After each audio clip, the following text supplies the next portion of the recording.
octubre se han conmemorado los 100 años de la muerte de uno de los más insignes personajes de la literatura peruana.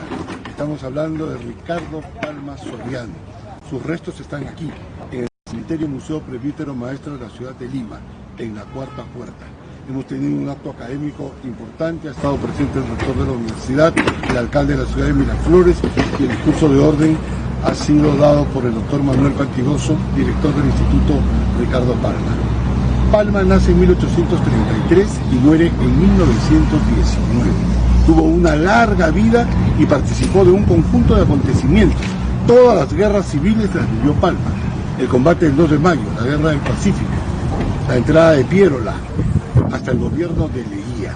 Pero yo quisiera resaltar algo importante, además de lo que significa Palma en el mundo de la literatura peruana, quisiera destacar que fue el precursor del patrimonio inmaterial, porque Palma es el que recoge la literatura oral, acude a sus padres, acude a sus abuelos, acude a la comunidad para que estos le cuenten los finales del virreinato del Perú y el poderlo llevar a la pluma.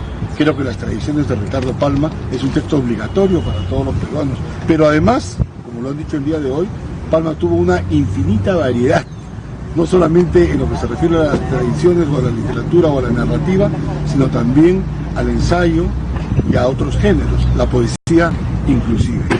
Entonces creo que todo peruano debe venir aquí al Cementerio Presbítero Maestro a reencontrarse con la vida de Palma en la Cuarta Puerta, Girón Ancash, cuadra 17. Bienvenidos a una nueva emisión de Simplemente Lima, aquí en Onda Digital Noticias. Un mes muy especial. Acabamos de ver al maestro Lucho Repetto hablándonos de un personaje que este mes se conmemoran 100 años de su fallecimiento. Y para esta ocasión hemos tenido que hacer un viaje en el tiempo. Hemos traído del pasado a este personaje que hoy está aquí en los estudios de Onda Digital, aquí en Simplemente Lima. Y sin más preámbulos, amigos, quiero presentarles a don Ricardo Palma. Don Ricardo, buenas tardes. Muy buenas tardes, queridos amigos, gracias por la invitación.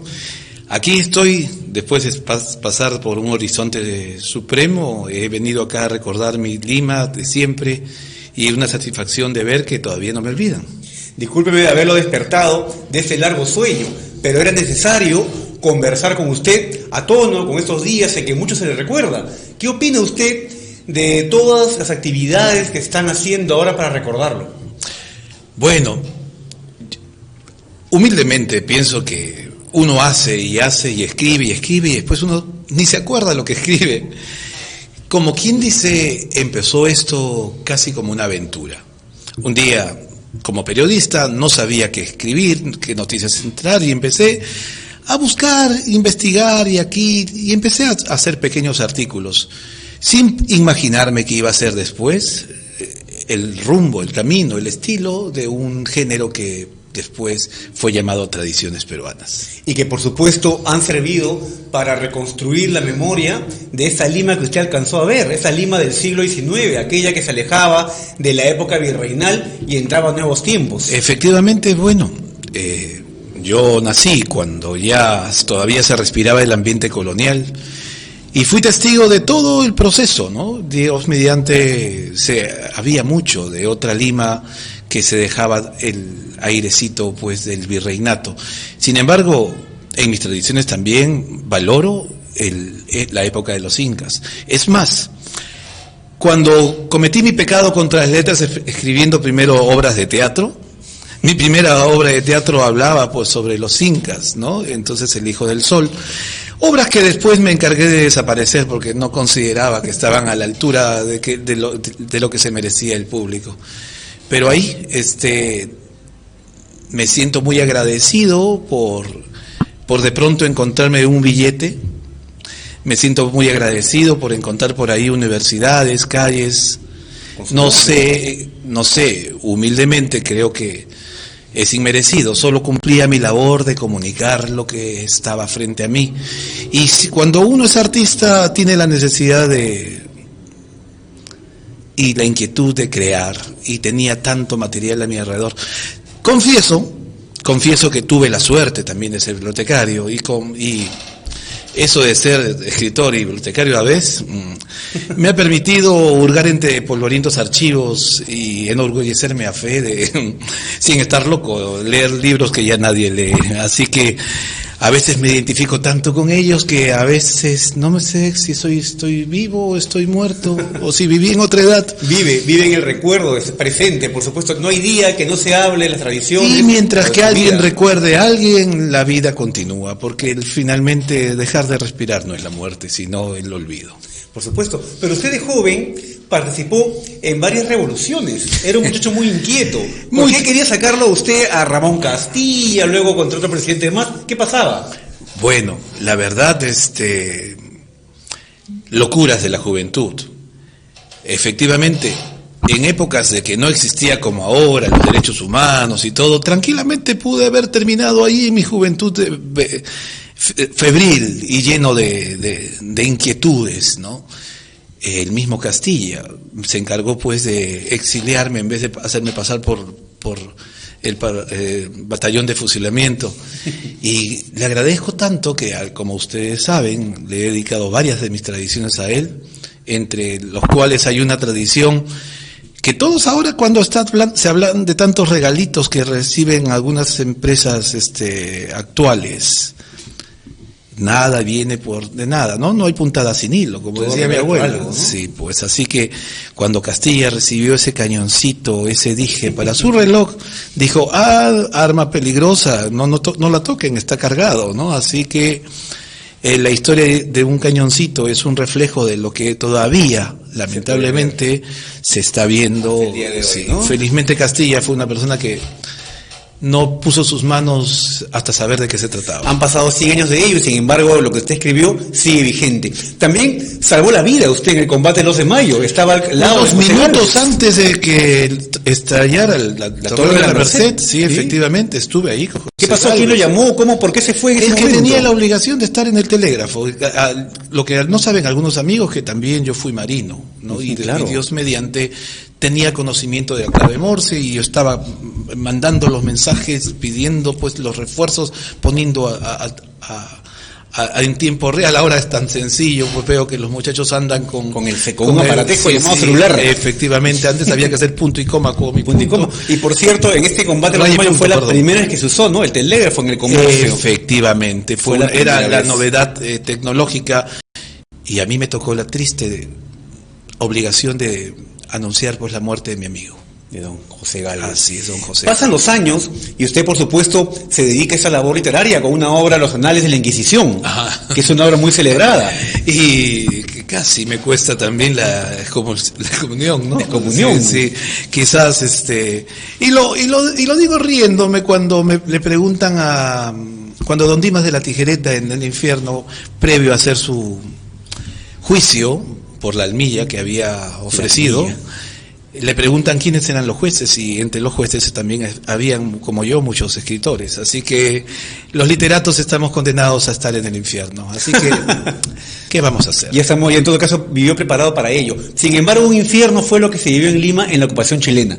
Y usted le tocó tener un cargo, a pesar que lo habían invitado a trabajar en Argentina, en un periódico, decidió quedarse aquí. Inmediatamente, y yo puse el pecho ahí en el reducto número 2. También, además, la defensa de Lima. Claro, estuve en Miraflores defendiendo la ciudad entre muchos jóvenes héroes que murieron, cuando ya era pues evidente la pésima estrategia militar que Piero la mantuvo pues en la ciudad.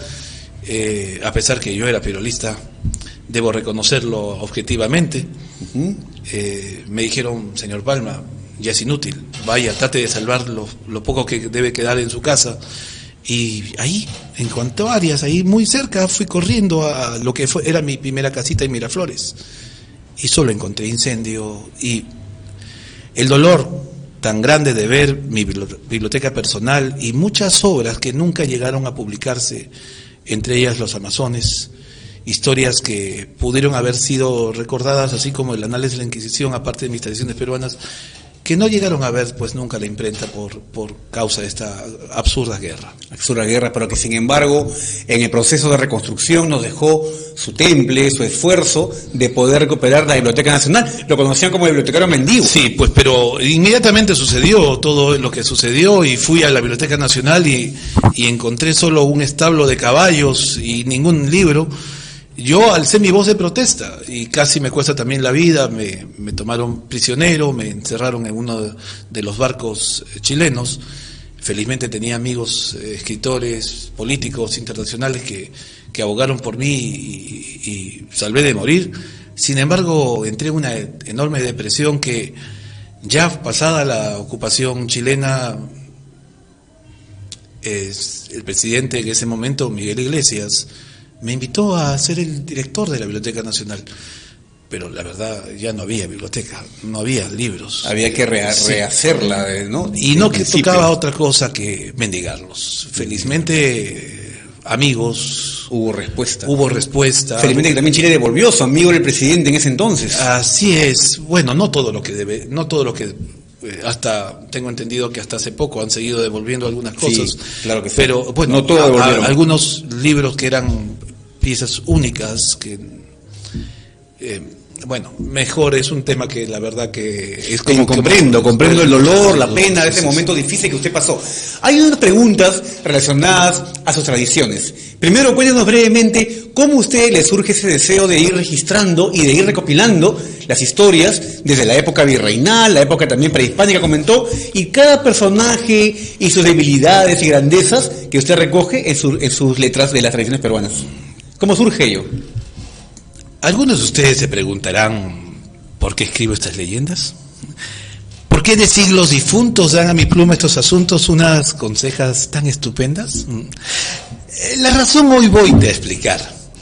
Es que mi libro, bien mirado, son lecciones que da el pasado al presente y al porvenir. Tal vez dirán que no es lisonjero extasiarse en el pasado, que la empresa que he abordado propia es de un sepulturero. Y ahora que comprendo, tal vez más que la imagen de un vivo, soy la imagen de un muerto. Hoy, que vivimos en tiempos tan banales, que solo lo frívolo inspira el pensamiento.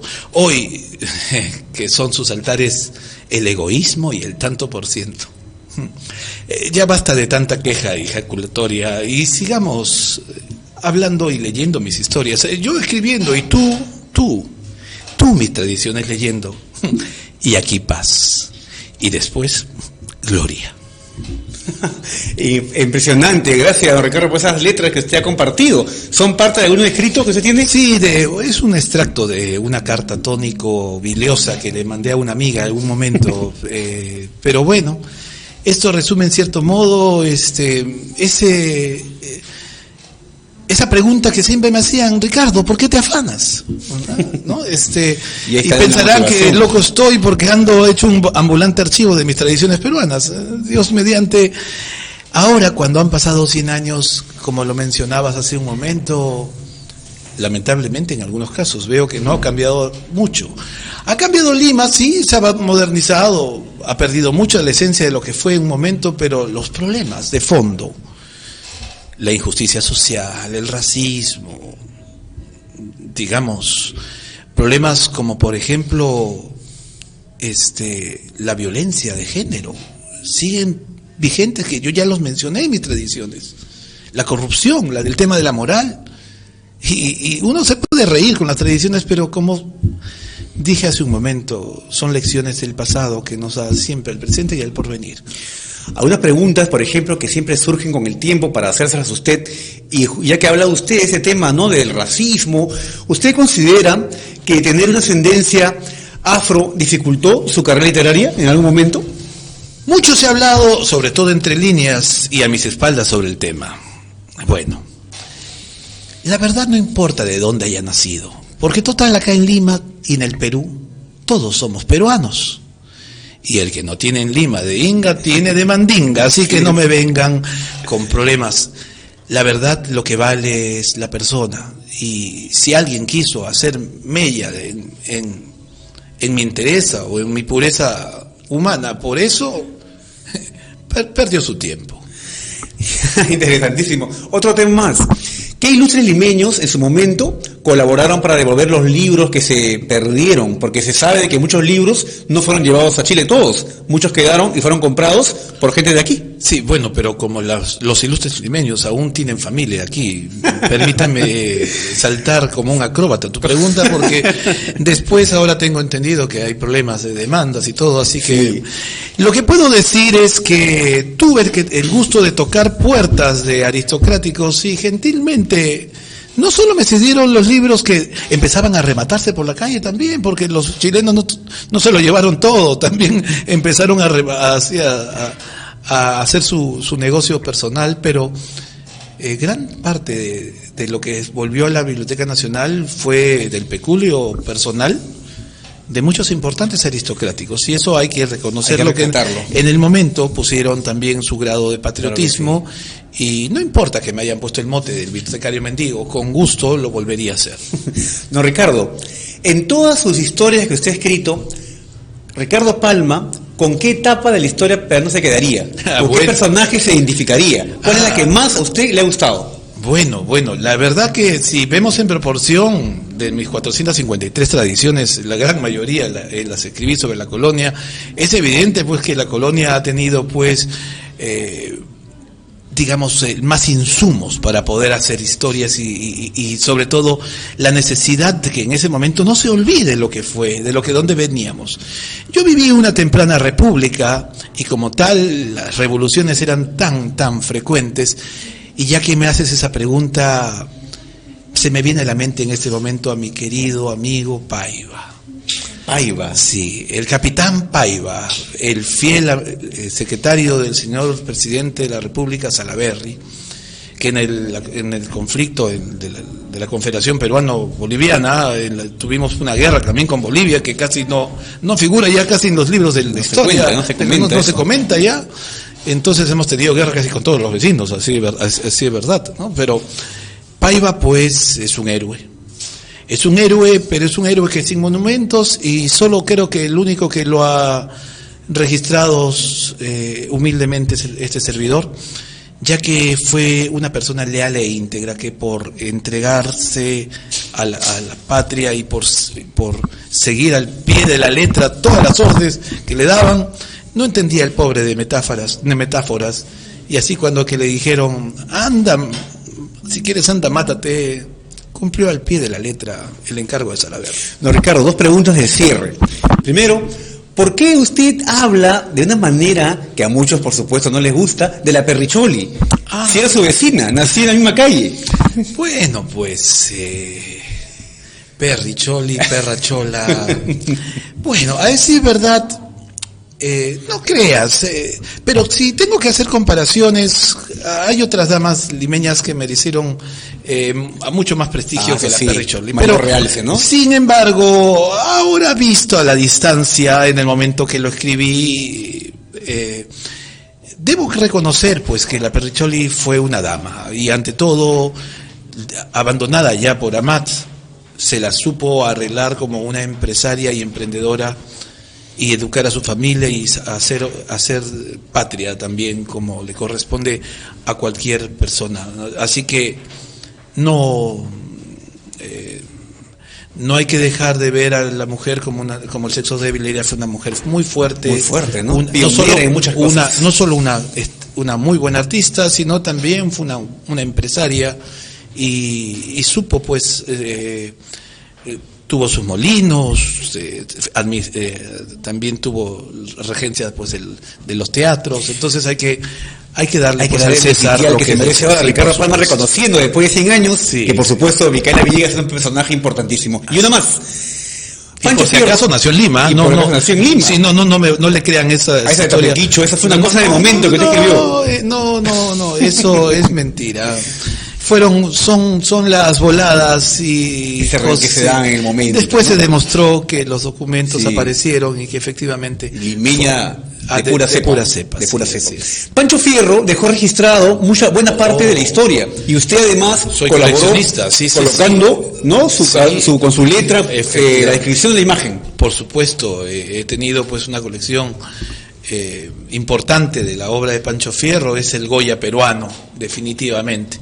Así que hay que valorarlo, y los jóvenes que ahora desconocen quién fue Pancho Fierro deben darle pues el sitial artístico como un autodidacta y hombre sensible de nuestra Lima que se fue. Don Ricardo, muchísimas gracias. Sé que esto de los viajes en el tiempo, y sobre todo de 100 años de diferencia, es algo muy engorroso. Lo dejamos regresar su tiempo, descansar.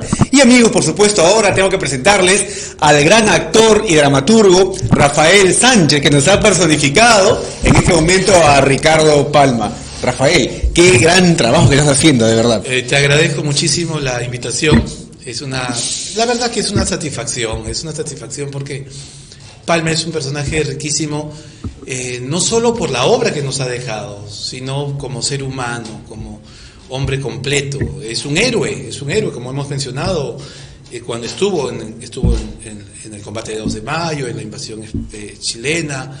Fue un marino, estuvo en Guayaquil cuando tuvimos el conflicto con Guayaquil, en fin. Fue político, fue un hombre que hizo gestión como promotor cultural para volver a tener Biblioteca Nacional. En fin, se le recuerda más que todo por las tradiciones, pero fue un patriota carta cabal, un ser humano extraordinario. Y además no solo escribió, también vivió, fue protagonista de esos momentos, ¿verdad? Y muy comprometido de su realidad, y eso le valió, pues, como hacías mención, algunos detractores, ¿no? Y Dios mediante, hasta lo tildaron de racista, lo tildaron de anacrónico, en fin. Pero hay que entenderlo en su tiempo, y sobre todo que la labor que hizo, si no hubiera sido por Palma, hubiéramos perdido pues la esencia. Hoy valoramos, después de tanto tiempo, siempre lo hemos tenido, el ceviche, y hoy hablamos de nuestra gastronomía, hablamos de nuestra comida, reconocemos pues el valor pues de nuestra música peruana, y la hemos tenido siempre. Pero ¿qué hubiera sido pues si Palma no nos dejaba esos testimonios, sin ser un historiador? Claro. El valor literario que y la pasión que tuvo para escribir. Rafael, ¿hace cuánto tiempo tú representas esas puestas de Ricardo Palma? Bueno, ya estamos casi acabando este año, ya entro al 10º año. Son 10 años ya. 9 años exactamente. Ya justamente fue llegando a diciembre se cumplirían los 10 años. Algo que los amigos no saben es que ustedes, cuando han ido al Museo Metropolitano, en el cual se ha hecho toda una recreación, ¿no? Hay una sala donde hay un holograma de Ricardo Palma. Ese holograma es Rafael Sánchez, ¿verdad? Efectivamente, acá su amigo Rafael Sánchez Mena para servirles. No solo soy actor, sino también tengo el gusto de dirigir un centro cultural que se llama Teatro de Cámara. Y después de haber sido seleccionado como la imagen de Palma para esta importante casa cultural que es nuestro Museo Metropolitano, me aventuré a hacer el primer montaje teatral en el auditorio que tienen ahí, que se llama Taurichusco, y ahí monté pues una obra que justamente pasada una década la he vuelto a poner, que se llama Don Dimas de la Tijereta. Don Dimas de la Tijereta. Entonces, unas tradiciones además de Palma, sí, ¿no? por Muy supuesto. interesante. Y fue una de sus primeras tradiciones que la recoge de comunicación oral, que él mismo lo dice. Esta historia me la contaron cuando era pequeño unas viejas. Mira, ¿no? Tengo entendido, Rafael, que ahora estás haciendo presentaciones para la Municipalidad de Miraflores. ¿Puedes contar un poco más de eso? Sí, agradeciendo al alcalde Molina de Miraflores, que es un hombre sensible y comprometido con su ciudad.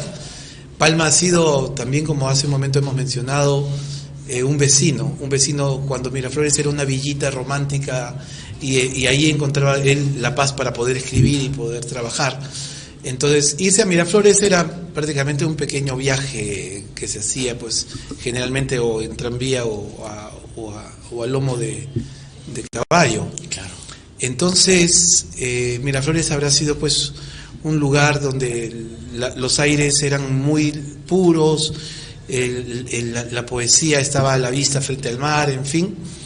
Ahí Palma vivió, y hoy, como vecino ilustre, está siendo homenajeado en Miraflores por el centenario de su fallecimiento. Y mira, y el alcalde me ha encargado para que con mi grupo teatral, Teatro de Cámara, he estado durante los dos últimos meses presente en diferentes parques de Miraflores, haciendo un espectáculo cada semana. Y eso es, para los que saben un poco de teatro, sí, se imaginan lo que significa a nivel de exigencia de trabajo logístico. Cada semana. Sí, sí. Hasta ahora sigues con esas presentaciones, sí, todavía. ¿Hasta cuándo van a ir? Me quedan exactamente 3 semanas, entonces este domingo estaremos a las 4:30 en el domingo Parque 20 de octubre, sí, a las 4:30. Parque Salazar. En el Parque Salazar, sí. ¿okay? Ahí voy a hacer 2 tradiciones, voy a hacer Al pie de la letra y Carta Canta. Ahí he mencionado algo de Paiva hace un momento, sí, sí, sí. Ahí contaremos pues la historia de Paiva, y van a ver que todo el mundo se enamora de Paiva. Es un personaje absolutamente tierno. Cuando lo hemos hecho siempre, los escolares dicen I love you, Paiva, ¿no? Sí, dice con él, es un personaje. Sí, lindo. Aparte de la presentación en la Municipalidad de Miraflores, tengo entendido que también haces presentaciones a ciertas asociaciones, organizaciones, sí, ¿no? Por ejemplo, sabemos que Palma fue masón. Así es, como la gran mayoría de los héroes nacionales, también fue un masón. Y además no joven, ¿no? A los 22 años. Sí, y estuvo en la logia del Callao, y alcanzó el grado 33 para los gran maestro, ¿no? Lo que significaba ser el gran maestro masón. Él habla muy sutilmente del tema de la masonería en sus escritos. Sin embargo, cuando amigos masones supieron pues de la labor que estoy haciendo, hicieron una cosa que me parece muy valiosa. Normalmente la logia ha sido un espacio cerrado, y ahora está trabajándose ahí como un centro cultural, así que todos los que quieran ir, viernes y sábados, como el día de hoy, a las 8 de la noche, tendremos la presentación de un espectáculo teatral. Y justamente este mes, hasta quedan solo 2 semanas, nos queda Don Dimas de la Tijereta, que la vamos a presentar, que hecho con este espectáculo, con esa tradición, un espectáculo donde la acompañamos de estampas tradicionistas, pregones limeños, y bueno, se juega una teatralidad que la obra me lo permite. Este es en el edificio de los Masones, que está en el óvalo Quiñones, ¿verdad? En el óvalo Quiñones, en la calle Galvez Barrenechea, cuadra 5. Ahora, tu equipo teatral, entendemos que son varias personas, ¿no? ¿Quiénes más te acompañan en este proyecto?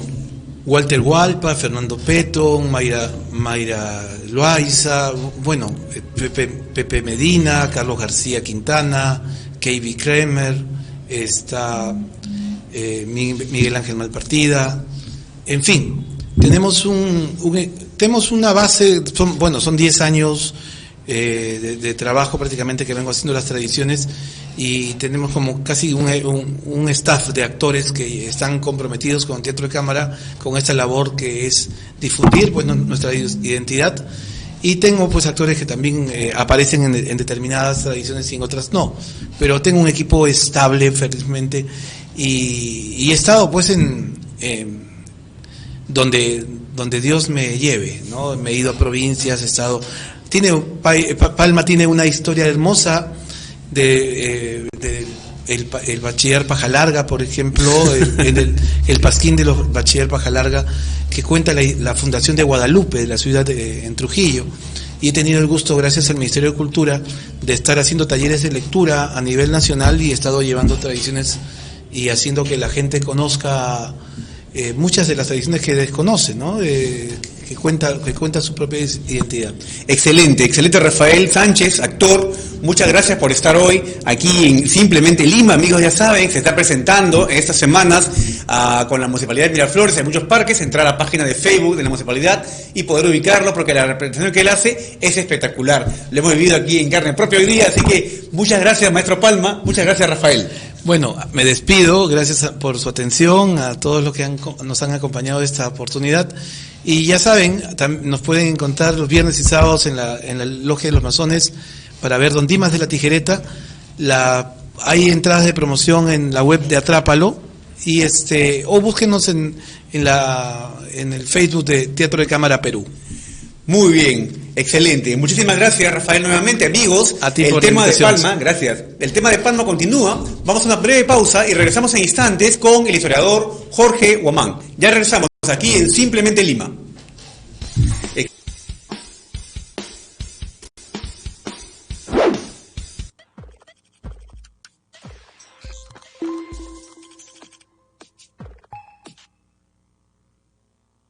Familia es solo una palabra, pero significa muchas cosas. Familia significa Rocky y yo. Familia significan los pequeños traviesos. Familia significa todo, pero la familia nunca tiene suficiente tiempo. Encuentren un espacio donde puedan crear momentos únicos. Encuentren un espacio que los una. Y cuando lo encuentren, valoren cada momento.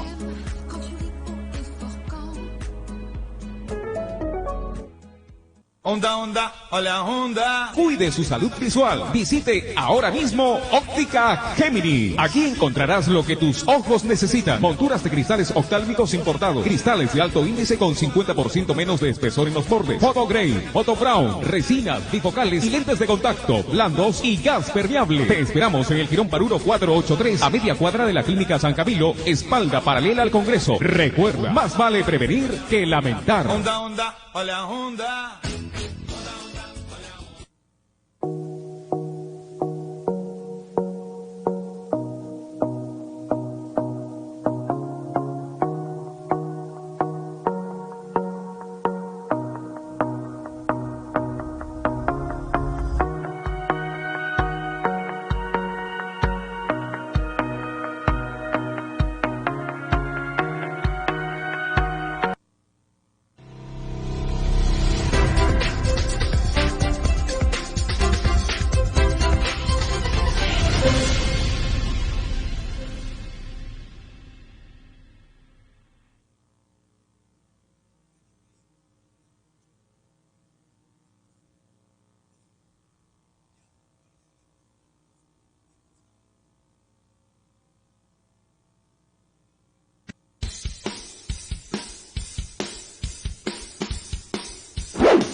Paseando por Lima, hemos llegado a una calle con un nombre muy pintoresco. Es la calle de Polos Azules. Su origen se pierde en un año del siglo XVI, cuando a un señor se dio el permiso para poder comercializar.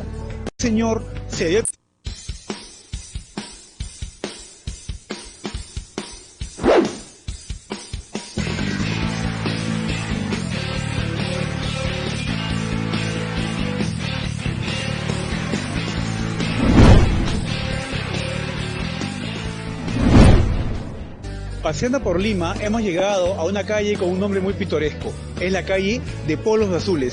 Su origen se pierde en un año del siglo XVI, cuando a un señor se dio el permiso para poder comercializar el teñido de cueros con unos tintes azules.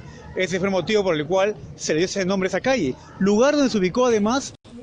Bien amigos, buenas tardes nuevamente. Aquí seguimos en esta segunda media hora de Simplemente Lima, aquí en Onda Digital Noticias, un programa dedicado a don Ricardo Palma. Estábamos conversando en la primera parte con un actor que lo representa casi a la perfección, ustedes lo han visto, pero por supuesto el tema de Palma nos da para mucho más y para eso tengo el gusto de haber invitado hoy a un gran amigo, el historiador Jorge Huamán. Jorge, buenas tardes, bienvenido a Simplemente Lima. ¿Cómo estás, David? Buenas tardes, muy agradecido por la invitación y bueno, muy contento de participar de esta conmemoración por el centenario de nuestro gran tradicionista Ricardo Palma. Por supuesto, Jorge, vamos a conversar hoy un poco sobre las actividades que están realizando y algunos datos de su vida, pero antes de ello, por favor, vamos a ver un video que nos han preparado producción sobre Ricardo Palma. Vamos a verlo.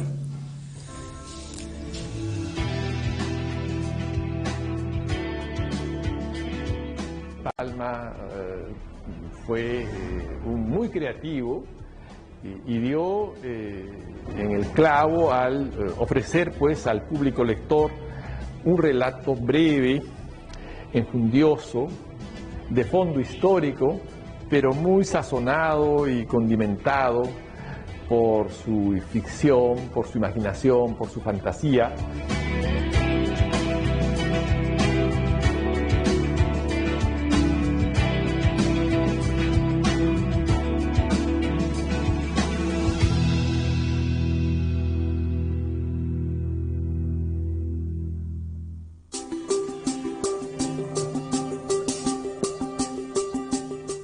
Según la versión más aceptada, Ricardo Palma Soriano nació en Lima el 7 de febrero de 1833, de padres provincianos y origen social humilde. Existen algunos debates sobre su lugar de nacimiento, pero lo más difundido es que fue limeño. Por sus venas corría sangre española, andina y africana. Esa condición de mestizo hace que a Palma se le atribuya la famosa frase: en el Perú, el que no tiene de inga, tiene de mandinga. Es decir, el que no tiene de indio, tiene de negro.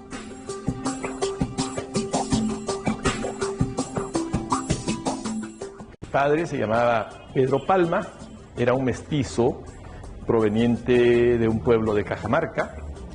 La madre, Dominga Soriano, era una cañetana y era lo que se decía entonces una cuarterona libre.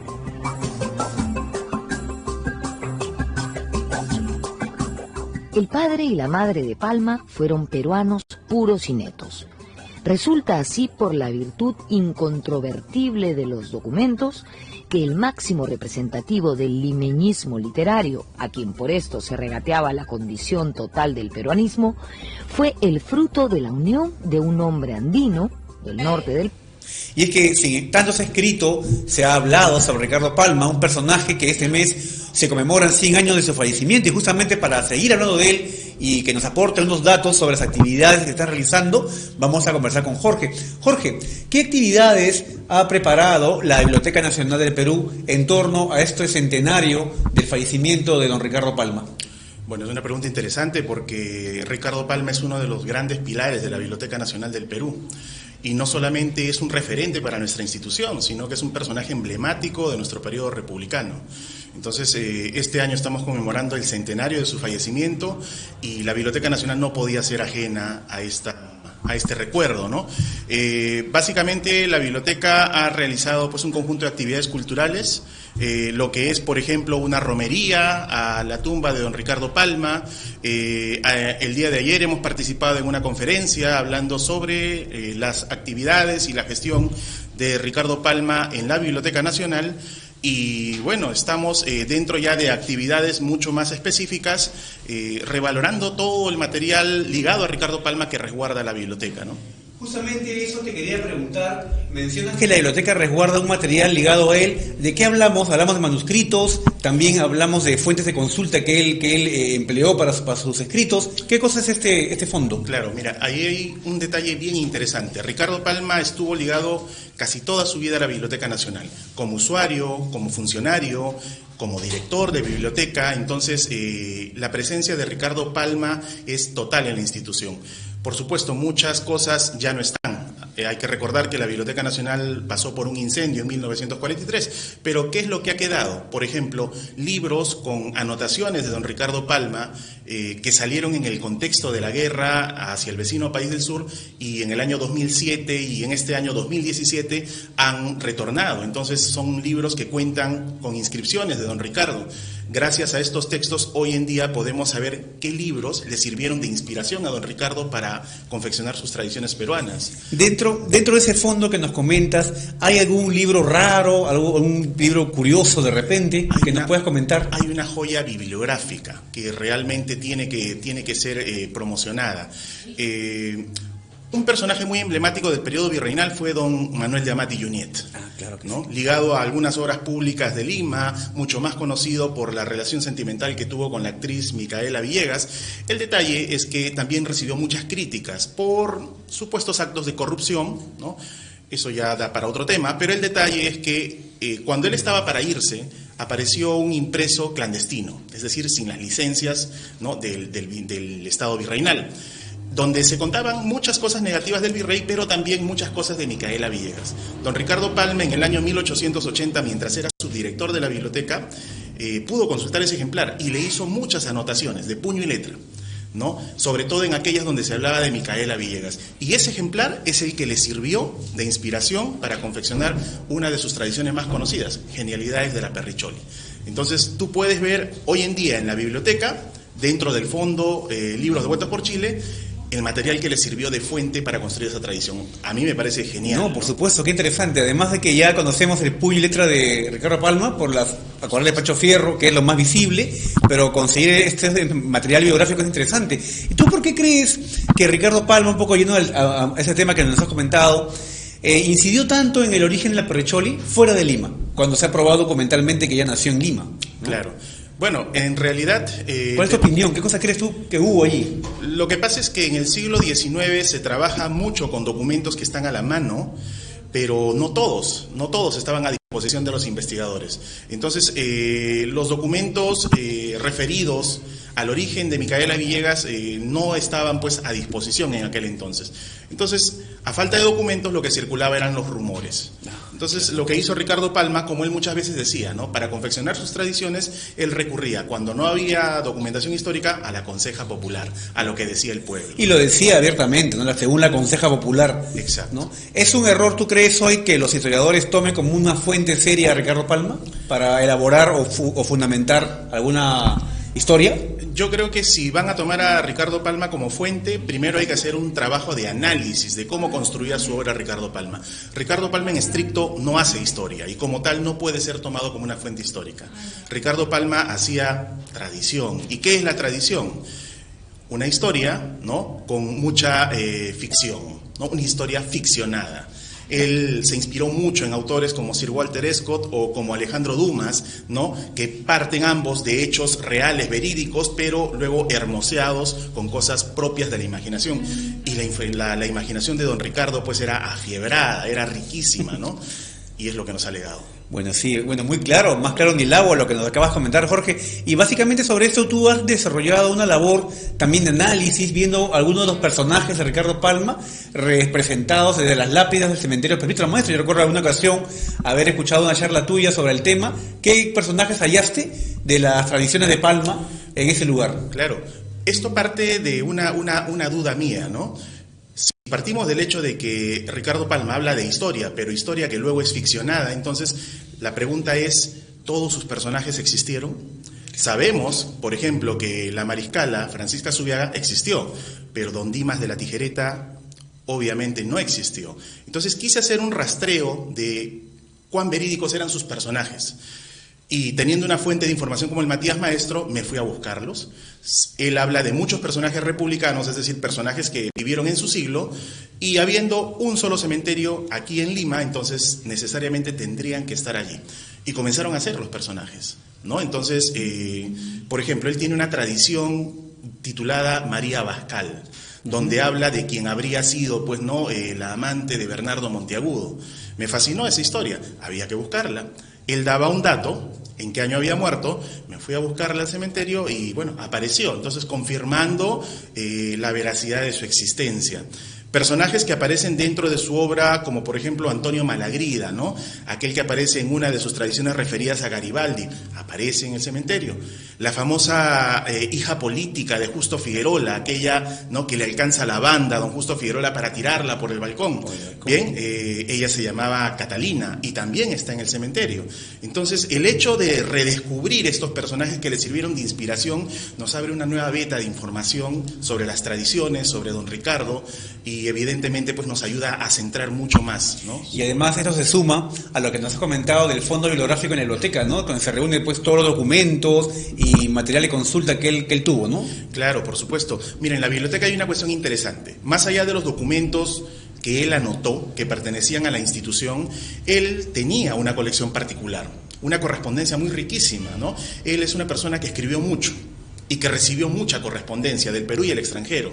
Hay un detalle que pocos conocen y es el hecho de que su biblioteca personal se destruyó durante la invasión a Lima por las tropas chilenas en 1881. Claro, la casa del Fray Miraflores, exacto, fue incendiada. Además, entonces hay casi nada de material de Ricardo Palma anterior a esa fecha, pero de 1881 hasta su muerte en 1919, él volvió a hacer un acopio de la correspondencia que le llegaba, volvió a formar una biblioteca personal donde están los libros que le sirvieron de inspiración para construir sus tradiciones.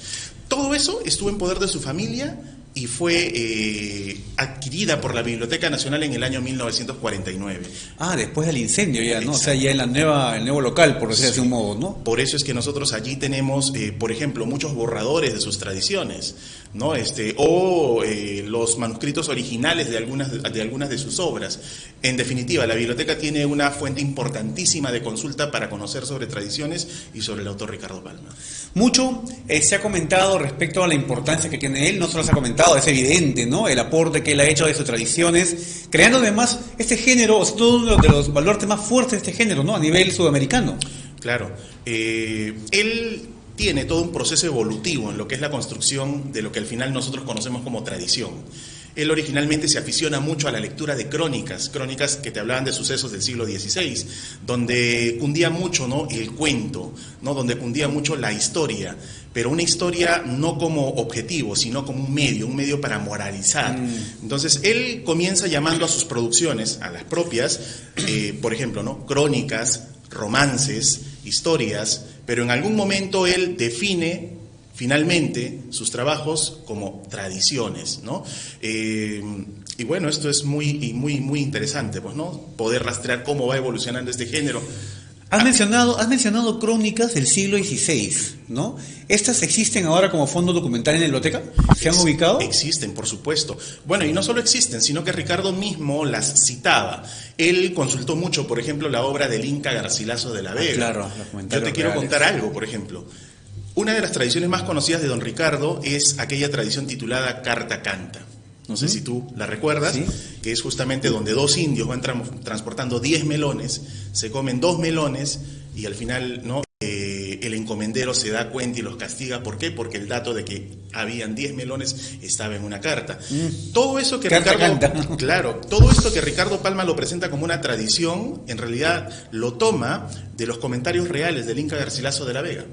Y ahí está íntegro, ¿no? Entonces podemos también ver cuáles son las fuentes de don Ricardo Palma para la construcción de su obra. Claro, la obra también de Inca Garcilaso es monumental, ¿no? En este caso recreando o construyendo historias del siglo XVI, como has comentado muy bien. También Palma le toca vivir un siglo de muchos cambios, ¿no? El siglo XIX con las guerras, ¿no? Primero la de la guerra con la Confederación, luego él mismo pelea en la defensa de Lima, ¿no? También todos estos momentos de en cierto modo dramáticos para la vida de cualquier persona habrán sido también un estímulo para lo que él escribió. En definitiva, lo que tú dices es cierto. El siglo XIX es un siglo de las guerras, revoluciones también, ¿no?, que participó de guerras externas e internas. Y en definitiva, Palma es un ser político por naturaleza. Y este aspecto político lo va a desarrollar desde su tribuna como periodista. Palma fue polifacético, fue marino, fue contador, fue periodista, fue escritor, ¿no?, fue director de biblioteca, pero en todo caso como periodista desarrolló una actividad intensa, ¿no? Todos los periódicos en los que escribió Palma, que en realidad fueron muchísimos, muchos como redactor y en algunos también como director de estas publicaciones, se conservan, están en la Biblioteca Nacional y podemos ver nosotros ese espíritu travieso, ese espíritu un poco de caricaturizar al personaje político que se muestra en sus tradiciones. Ya lo vemos en sus publicaciones periodísticas de años anteriores, publicaciones de los años 50, de los años 60. Entonces, las tradiciones, algo así como que son el resultado final de toda una evolución que está ligada obviamente a la visión política y a la visión social de Palma sobre esta Lima que era muy cambiante. Y que además ha influido mucho, y como dijo nuestro señor invitado, son cosas que hasta el día de hoy se repiten, ¿no? Muchos de los elementos, sobre todo ligados a la corrupción, que lamentablemente es un tema presente. Jorge, volviendo al tema de las actividades de la Biblioteca Nacional, sabemos que hace poco, el año pasado, si no me equivoco, se conmemoraron también 100 años de la muerte de Manuel González Prada, ¿verdad? Exacto. ¿Cuáles son las actividades, a grosso modo, que te recuerdas que se hicieron en ese momento? Y mi pregunta va porque se sabe que históricamente González Prada y Palma eran rivales, ¿no? Aunque los dos fueron directores de la biblioteca en su momento. Sí, bueno, las actividades de González ligadas, ¿no?, al fallecimiento de Manuel González Prada se desarrollaron en la institución, se desplegaron notas periodísticas, ¿no?, se hizo pues una búsqueda documental de sus principales textos, ¿no?, tratando de revalorar un poquito, ¿no? También se llevaron pues al área de conservación textos, primeras ediciones de don Manuel González Prada.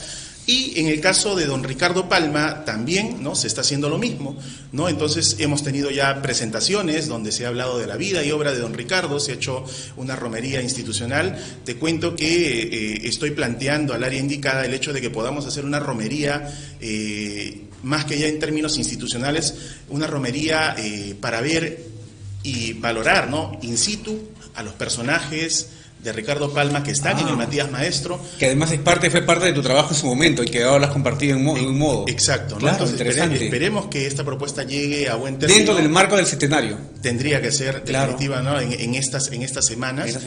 Ojalá que se lleve a bien, ¿no? Interesantísimo, una romería, los personajes de Ricardo Palma en el cementerio Presbítero Maestro. ¿Qué más actividades se están preparando? Tengo entendido que también hay conferencias, tú mismo vas a dar, o has dado una conferencia recientemente. Bueno, el día de ayer estuvimos en la Gran Biblioteca Pública de Lima hablando del legado, de la vida y de la obra de don Ricardo Palma. Ya estamos culminando el mes. Sí, en todo caso, hay algo que está programado durante todo el año.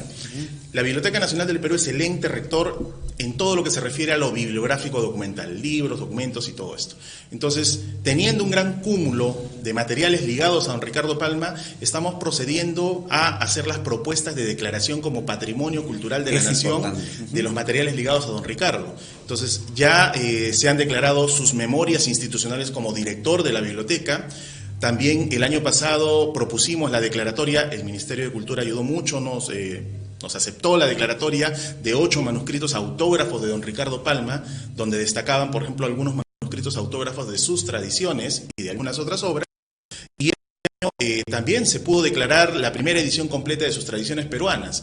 Entonces nos parece que vamos por buen camino y estamos a punto ya de hacer la propuesta de declaratoria de toda la correspondencia de don Ricardo Palma que se guarda en la Biblioteca Nacional. Si bien es cierto, el esfuerzo es loable y por supuesto muy estimulante, ¿crees tú que esto está llegando muy tarde? Han tenido que pasar 100 años de la muerte de él para poder recién valorar en su real dimensión esta obra. Bueno, ¿A qué crees tú, que se deba quizá este retraso, que quizá haya tenido que llegar gente como tú, pues que con mente fresca recién a mover esto y no se haya hecho antes? ¿Qué ha pasado? En realidad, aunque tú no lo creas, Palma es un personaje que siempre ha estado en la mente de muchas generaciones, ¿no? Es un personaje que está viviendo más que en su propia vida, está trascendiendo, ¿no?, después de su partida. Entonces, hemos tenido en su momento a un Raúl Porras, ¿no?, favoreciendo la publicación de la correspondencia de don Ricardo Palma. En este momento tenemos a quien yo considero es una de las máximas autoridades en el tema palmista, como es don Osvaldo Holguín. Y bueno, están las nuevas generaciones, ¿no? Entonces, en cada época se ha hecho lo que se ha creído necesario y acorde a lo que se tenía a la mano, ¿no? Claro. Evidentemente, desde la llegada de la colección Ricardo Palma a la Biblioteca Nacional, ya pone en compromiso, pues, a la institución para poder, ¿no?, revalorar en mayor medida el personaje. Claro. Este es el perfecto momento para engrandecer mucho más todo lo que es la revaloración de su obra, ¿no? Entonces, creo que vamos por buen camino. Buen camino, sin duda, y a seguir adelante. ¿Tienes alguna conferencia, Jorge, de aquí en estas semanas sobre el tema de Palma? ¿Vigente? No, la última referida a Ricardo Palma es la de ayer, ¿no? ¿Ya? Entonces, pero igual, ¿no? ¿Qué datos compartiste de la vida de él? Bueno, datos de su juventud, de repente, por ejemplo, su nacimiento. No, yo creo que el tema estuvo más ligado a la gestión de don Ricardo Palma como director de la biblioteca, es ¿no? Un tema institucional, perfecto. Sí, y bueno, ahí quizás lo que hubo que destacar es cómo don Ricardo Palma termina convirtiendo a la Biblioteca Nacional del Perú, durante su gestión, en el gran centro cultural, ¿no?, de Lima y del Perú.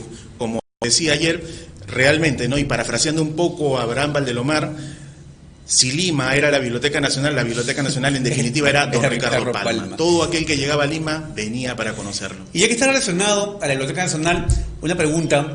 Tú sabes, hasta que investigado, de repente, ¿por qué estas rencillas entre Ricardo Palma y Manuel González Prada, que inclusive llegaron hasta el cargo de directores, ambos, y bueno, uno no aceptó el cargo de honorario, se retiró? ¿Por qué ocurría esto? Aunque tú no creas, en un primer momento don Manuel González Prada y Ricardo Palma eran, si bien no amigos, se tenían mucho respeto intelectual.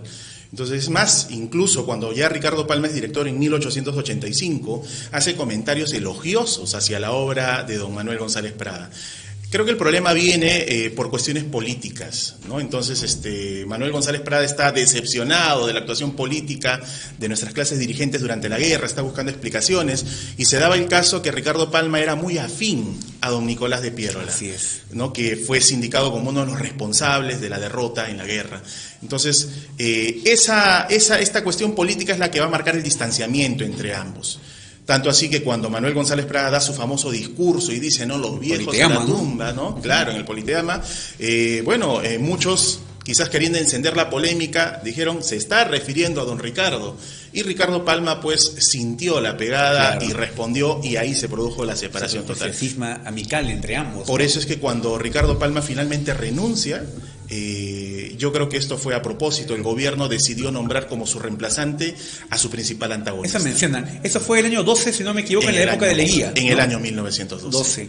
Qué interesante. Jorge, a ti particularmente, ¿qué pasaje de Palma, ya que lo has investigado, quizás queriendo, sin querer, como diría él, ¿no? Ya que has investigado su vida, ¿qué pasaje de su vida a ti te ha impactado, te gusta más, de toda esta vida de Palma que tú has llegado a investigar? Bueno, en definitiva, yo creo que más que un periodo es toda la vida de Palma. Y no porque, digamos, todo pueda llegar a ser interesante, sino por cómo él finalmente termina presentando su vida. Como dijo por ahí algún especialista de don Ricardo Palma, don Julio Díaz Falconi, Ricardo Palma terminó haciendo de su vida misma también una tradición, es decir, ¿no? Terminó presentando la historia de su vida, pero hermoseada con algunos detalles que nosotros, ¿no? Claro, no sabemos si realmente ocurrió o no ocurrió, pero eso mismo enriquece, mucho se dice, ¿no? De la vida de él, también de su niñez, sus estudios, ¿no? En San Carlos. Exacto. Y todo ello, ¿no? Claro. Y bueno, en definitiva, me quedo con su periodo, su periplo vital dentro de la institución, ¿no? Por las cosas que hizo, ¿no? Claro. Por el hecho mismo de haber hecho, mira, algo que pocos conocen. Cuando él acepta el cargo de director, vamos a jugar con fechas acá, el 2 de noviembre de 1883, le pusieron una condición: señor, usted entrega concluida ya, reconstituida la biblioteca, el 28 de julio de 1884, es decir, le dieron apenas 8 meses para reconstituir. Y en 8 meses volvió a nutrir a la biblioteca de 28.000 volúmenes. Una labor realmente titánica, ¿no? De verdad que pocos lo hubieran podido hacer si no hubiera sido, en todo caso, él, ¿no? Claro. Jorge es historiador de San Marcos, ¿no? Conocimos al profesor Maticorena en su momento, claro, a gran Maticorena. A él le gustaba Palma, te comentó una vez, ¿llegaron a conversar sobre el tema con él? Sí. Le llamaba la atención Ricardo Palma por el tema que él manejaba, que era el tema de la nación. La nación tiene que ver mucho también con la forja de la identidad. Y en definitiva, Palma calza perfecto aquí, porque Ricardo Palma es un constructor de identidad, ¿no? Entonces, él lo que está haciendo al reconstruir, y donde no era posible reconstruir, al inventar la historia, ¿no? Reinventar nuestra historia, lo que está haciendo es justamente generar una identidad. Porque él se da cuenta, ¿no? Decía, el pueblo necesita algo de lo cual sentirse orgulloso. Y las tradiciones eran su forma, ¿no? De presentar la historia para el vulgo, para el pueblo, para Exacto. todos. En cierto modo va formando esa idea de nación, de patria, con todo lo que uno ha ido aprendiendo de él. Jorge, muchísimas gracias por estar aquí en el programa, gracias por haber también atendido la invitación. Sin duda, yo pensé que este tema eras tú el indicado para que nos cuentes, y hemos visto pues que ha sido largamente superada la expectativa. Muchas gracias, Jorge, por estar aquí. Muchas gracias a ti y, por supuesto, a ti y a todos los invitamos a la Biblioteca Nacional del Perú. Recuerden que nosotros somos pues guardianes de la memoria documental peruana. Entonces, todos quedan cordialmente invitados. Además que, amigos, sepan ahora que el acceso a la biblioteca es libre. Con el DNI uno puede ir a la de San Borja y acceder a algunas zonas en las cuales, por supuesto, hay información abundante para poder seguir nutriéndonos, ¿no? De este conocimiento que es nuestra riquísima historia. Por supuesto, la lectura abre mentes, ¿no? Te ayuda a progresar. Exacto. Muchísimas gracias, Jorge. Amigos, muchas gracias por estar en este programa de Simplemente Lima. Hoy ha sido un programa espectacular. Este video va a estar colgado en YouTube, seguramente va a tener muchísimas vistas, pero más allá de ello, gracias por su atención este día. Regreso el próximo viernes. Hasta la próxima.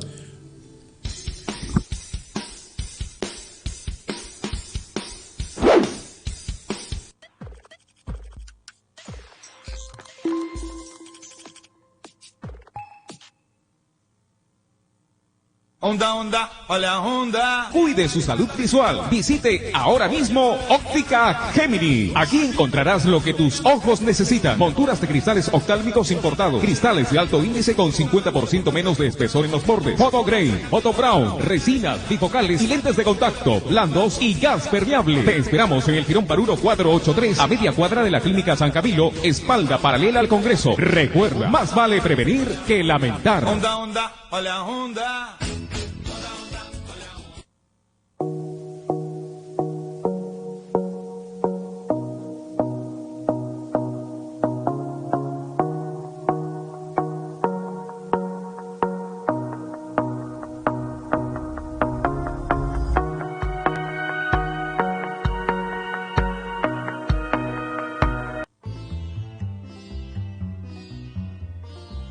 Número 7. Cabras salvajes de los Alpes. Estos animales tienen la impresionante habilidad de escalar los acantilados y montañas que parecen prácticamente inalcanzables para el ser humano.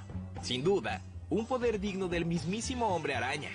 Aunque en realidad, las responsables de su gran agarre y fuerza son sus pezuñas, las cuales se aferran como si se tratara de un par de pinzas. Número 6. Escarabajo bombardero.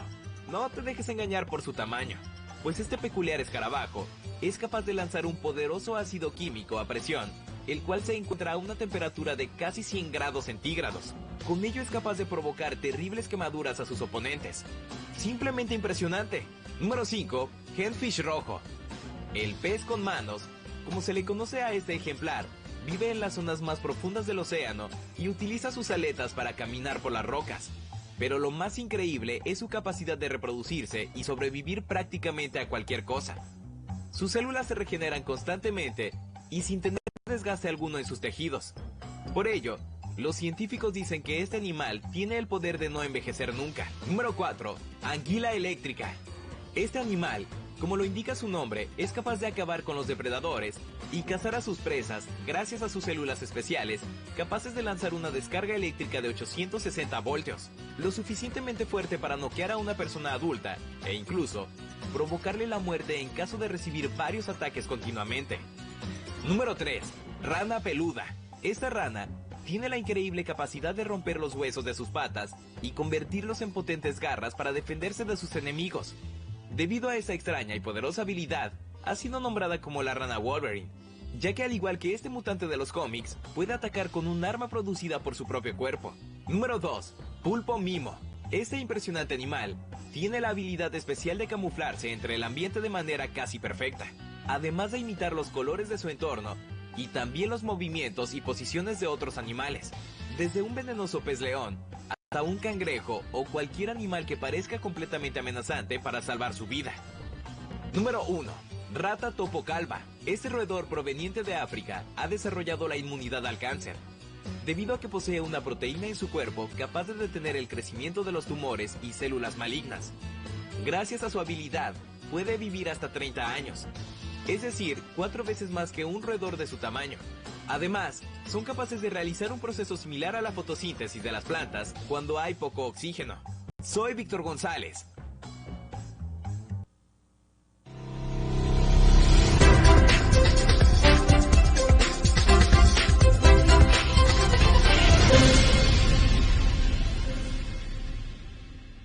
Y a la vez también él es